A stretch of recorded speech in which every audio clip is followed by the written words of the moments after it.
The Israeli-Palestinian conflict is one of the most enduring and complex conflicts in the world. It is rooted in competing claims to the same small strip of land in the Middle East. This land holds deep historical, religious, and cultural significance for both Israelis and Palestinians. Jerusalem is home to sacred sites for Jews, Muslims, and Christians. The conflict is not simply about religion, however. It is also about land, identity, and the right to self-determination. The Israeli-Palestinian conflict is a human tragedy on a grand scale. It is a conflict that has left deep scars on both societies. In the late 19th century, a movement known as Zionism emerged among Jews in Europe.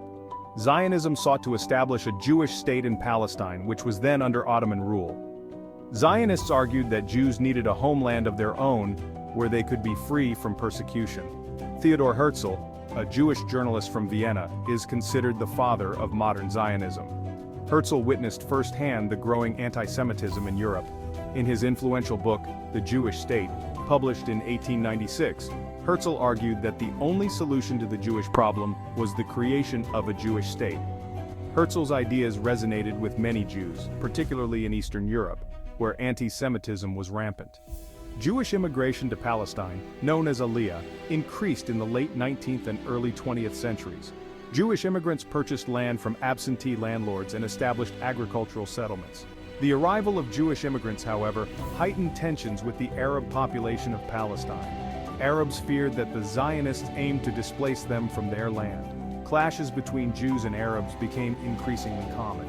The stage was set for a century of conflict. The rise of Zionism had planted the seeds of a national movement that would forever alter the landscape of the Middle East.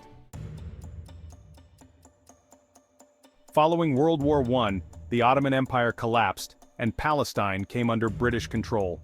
The British were tasked with administering Palestine under a mandate from the League of Nations. The mandate called for the British to facilitate the establishment of a Jewish national home in Palestine, while safeguarding the civil and religious rights of the existing non-Jewish communities. The British faced the daunting challenge of balancing the competing aspirations of Jews and Arabs. Jewish immigration to Palestine continued to increase during the Mandate period, fueled in part by the horrors of the Holocaust.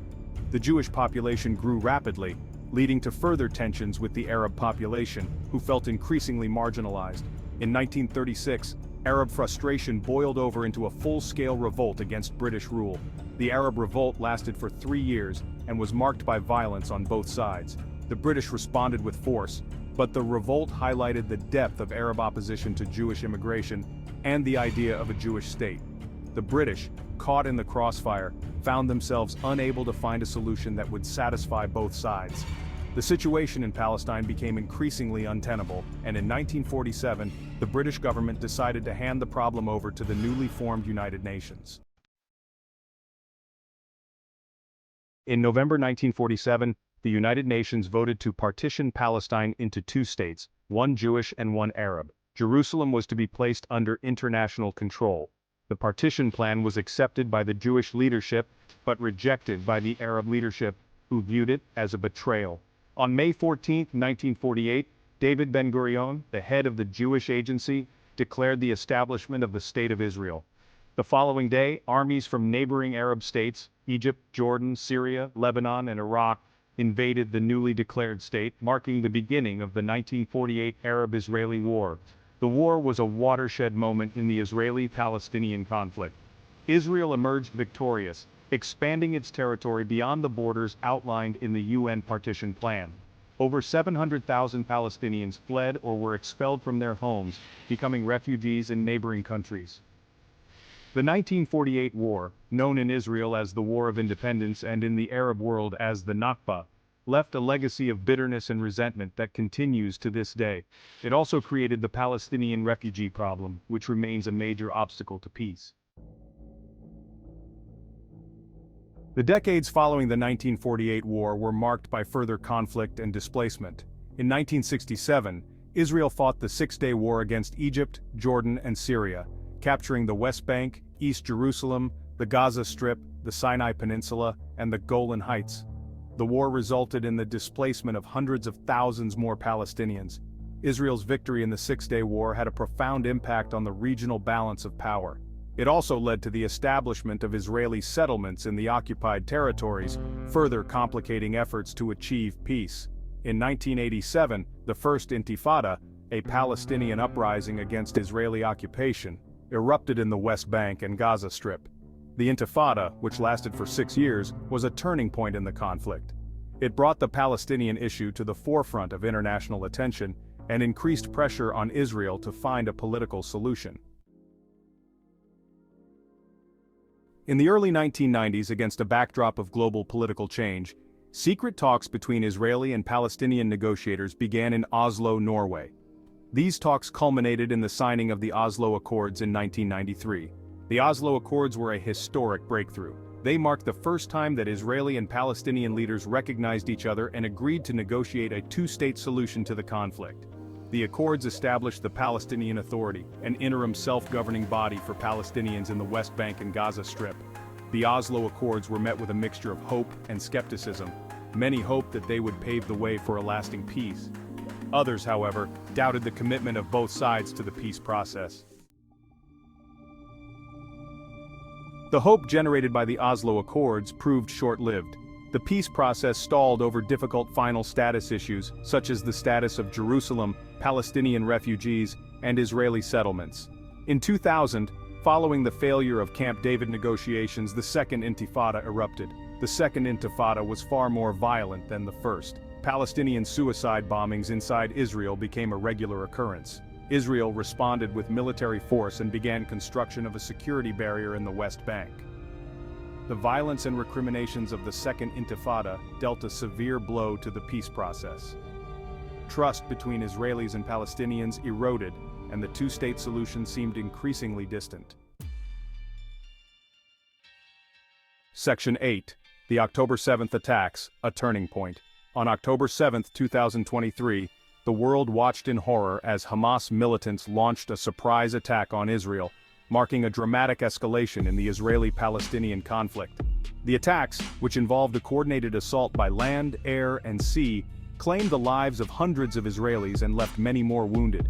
The attacks, condemned globally as an act of terrorism, have been met with a swift and forceful response from Israel.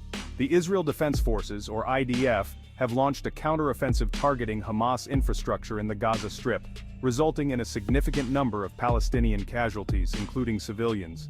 The October 7th attacks have sent shockwaves through the region and the world, raising fears of a wider conflict and prompting international calls for de-escalation.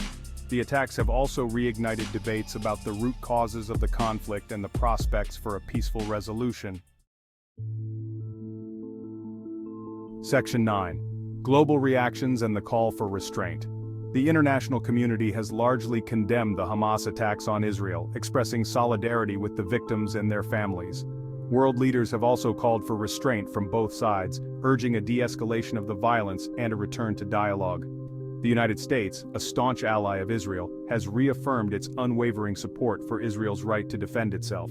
However, the Biden administration has also emphasized the need to avoid civilian casualties and to find a path to de-escalation. The attacks have also highlighted the complexities of the Israeli-Palestinian conflict and the challenges of achieving a lasting peace. The international community is grappling with how to address the underlying issues that fuel the conflict, such as the status of Jerusalem, Palestinian refugees, and Israeli settlements. Section 10. The economic fallout. Oil prices soar. The escalating violence in the Middle East has sent shockwaves through global energy markets, causing oil prices to surge to their highest levels in years. Brent crude, a key benchmark for global oil prices, has risen sharply, reflecting market jitters about potential disruptions to oil supplies. The Middle East is a crucial hub for global oil production, and any conflict in the region has the potential to significantly impact global energy prices. The current crisis has raised concerns about the security of oil supplies from the region, particularly from Saudi Arabia, the world's largest oil exporter. The surge in oil prices is likely to have a ripple effect on the global economy, potentially fueling inflation and dampening economic growth. The economic fallout from the conflict will depend on the duration and intensity of the violence and the response of major oil producers. Section 11. A shared future. The path to peace. The Israeli-Palestinian conflict is a tragedy for both sides. Despite the challenges, the pursuit of peace must continue. A two-state solution remains the best hope for a just and lasting peace. Achieving this will require difficult compromises from both sides. The road to peace will be long and arduous. We must never give up hope for peace.